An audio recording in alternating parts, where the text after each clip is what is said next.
instead of asking that that page be taken down because they were not the originators of the page, they supported the people who created the page and make them part of their advertising efforts.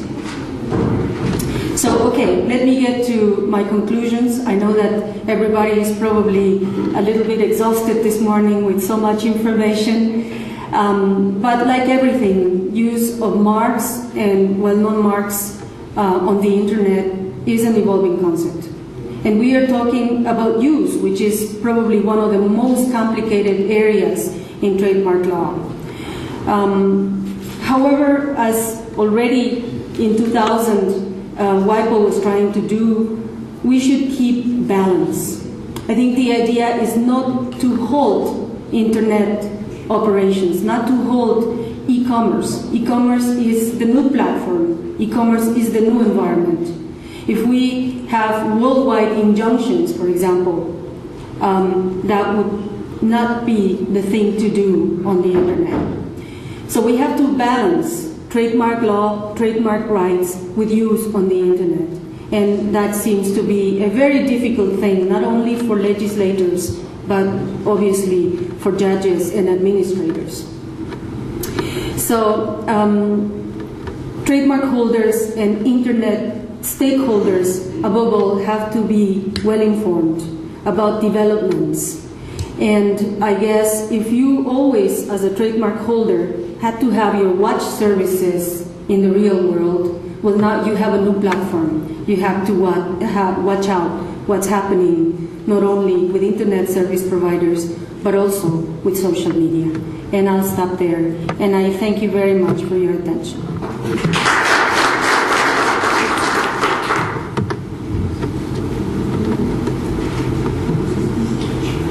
Any questions? No, I think Josh, okay. Charles is coming, and then I think we will take questions together.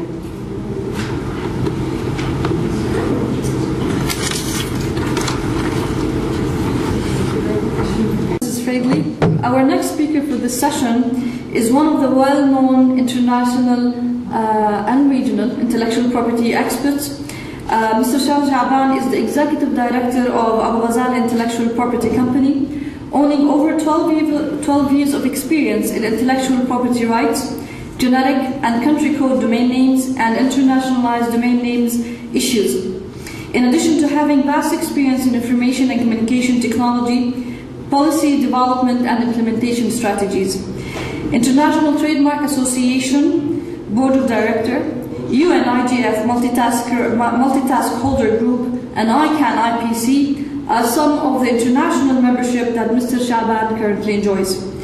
Introducing some of the latest development on trademarks and domain names, Mr. Shaban will be tackling specific issues related to domain names, such as phishing, spoofing, typo squatting, things I've never heard about, domain names in different scripts, and the registration of domain names in the sunrise period.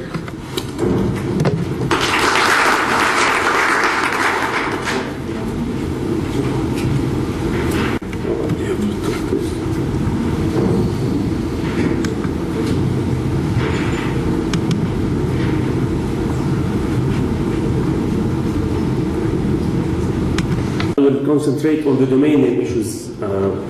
My colleague Martha, I think, gave a wonderful explanation for many issues on the internet in general, including even the contents. For me, I will concentrate on the domain name issues, and since at least there is some kind of procedures we can take as well-known trademark owners how to fight them, which some of them also mentioned by Martha. Let me, before I start, remind everyone what's the main difference between what we call the GTLD and the CCTLD.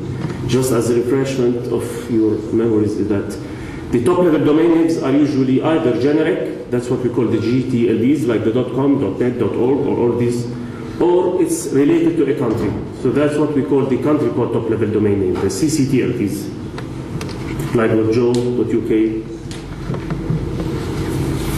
I will talk about these issues, as Ham said, but I'm sure she knows about some of them, but she was maybe being nice that she wants to see that she doesn't know about these things.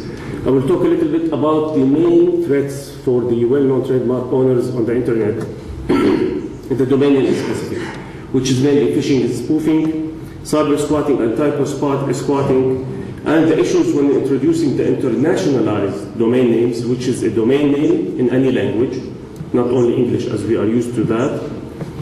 And after that, I will talk a little bit about what we can do about it. I will elaborate a little bit more about the dispute resolution policy, the UDRP, and what's happening now in the new GTLD process. Some of you maybe heard about it, some not yet, and hopefully I'll be able to give you a summary about what's going on.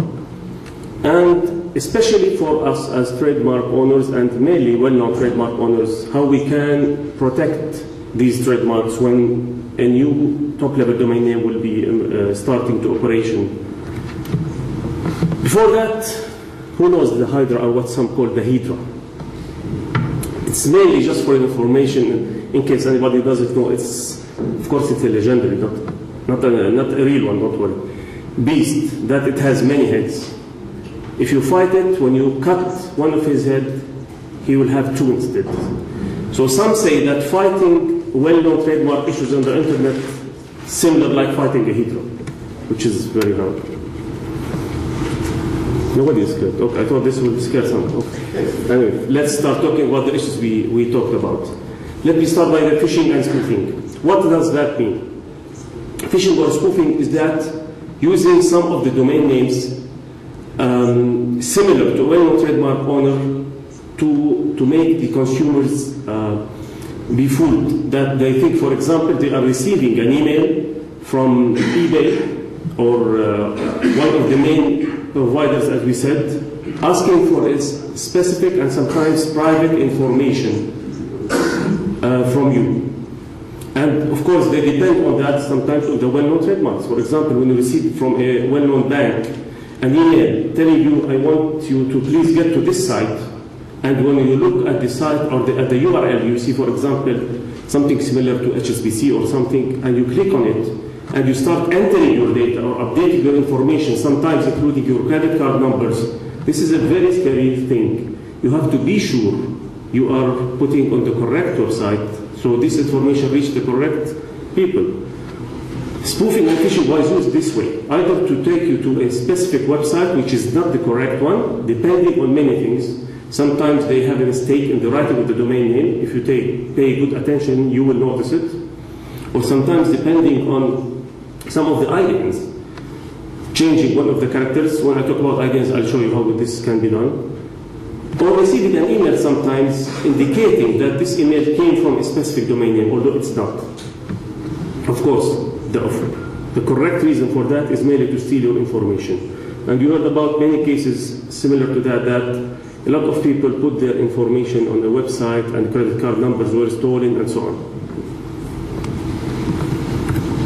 The other issue which was mentioned by Ms. Martha, this is the main issue trademark and well-known trademark owners face on the internet, which is someone registering a domain name similar to their trademark, or at least sometimes, identically, not only similar. This is not, let's say, happening again like before. It's not the same as before because there are some procedures we can fight them. So they moved what's called sometimes the typo squatting. So they register a domain name. It is similar, of course, but they depend on, for example, writing Google with 3 O's instead of O and so on. And they first come, first serve. It's available on that registry, they take it. Of course, we will see how to do something against it, but this is what's called by typo squatting. Or someone expecting, usually the people, when they write a specific name, usually most of the people maybe have a mistake in these characters, so they try to change character order and so on. So this is what's called typo squatting. So it's usually not, a mistake that's there. It was deliberately put there. Moving to IDN, as I said. Now, we already can register top-level, not top-level until now, second-level domain names, which is before the dot, in many languages. You can have, for example, in Arabic.